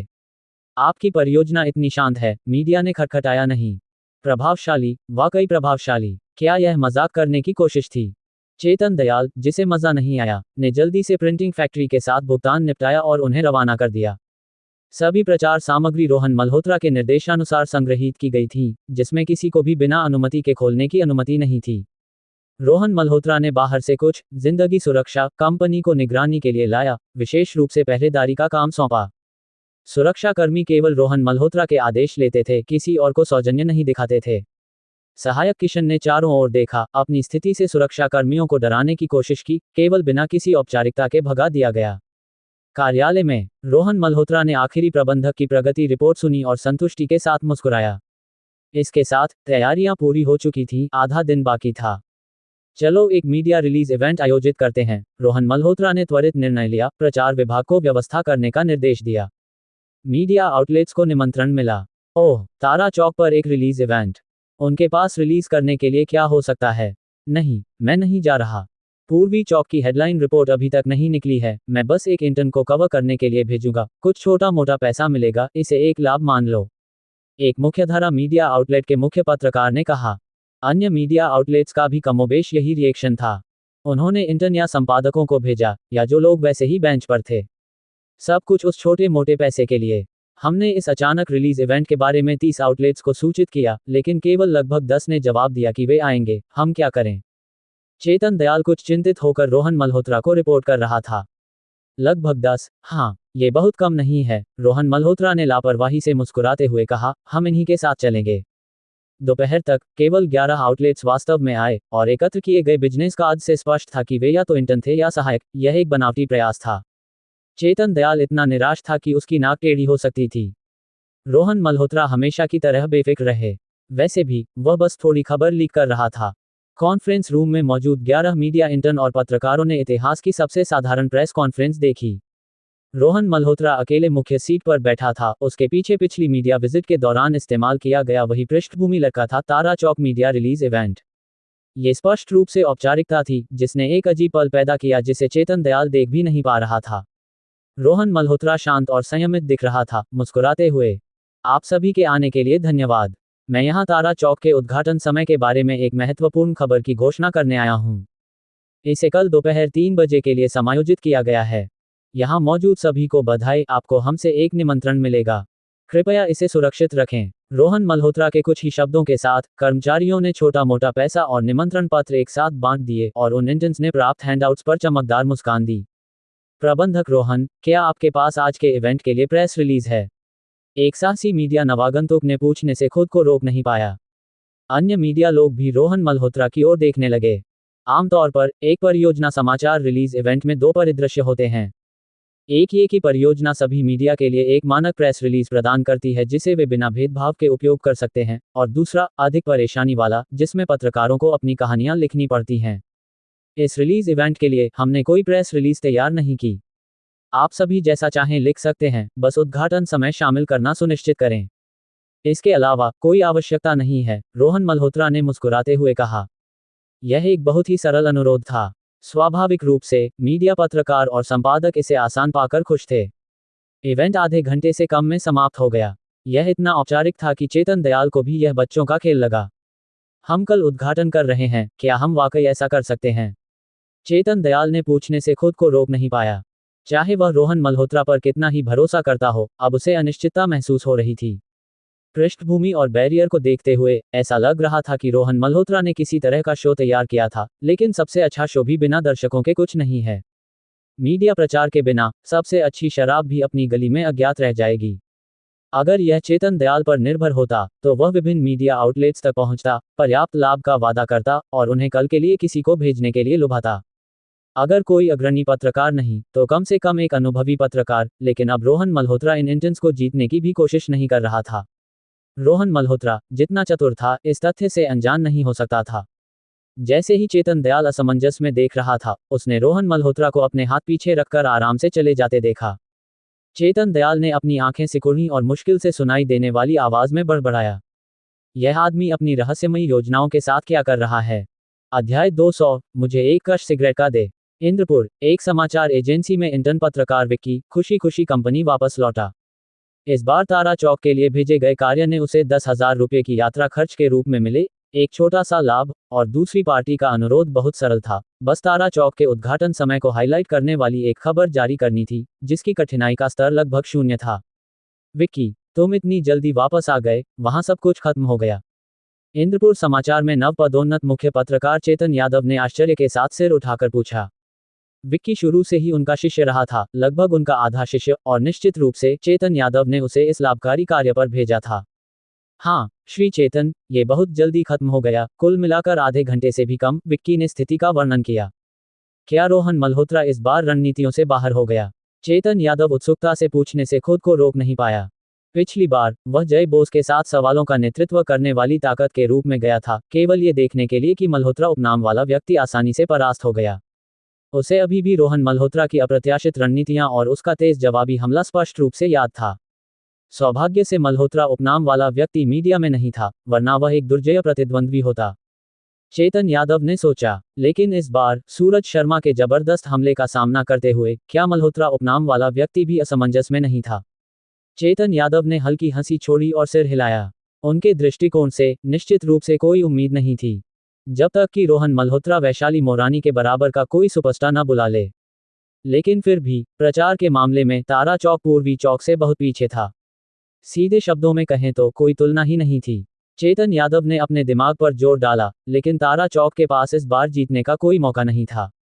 मैं यह मुख्य पत्रकार तारा चौक की वजह से हूं, मल्होत्रा उपनाम वाले व्यक्ति की वजह से बात करें तो मुझे वाकई उनका धन्यवाद करना चाहिए, चेतन यादव ने आलस्य से सोचा, लेकिन उनके दिल में कोई आभार की भावना नहीं थी।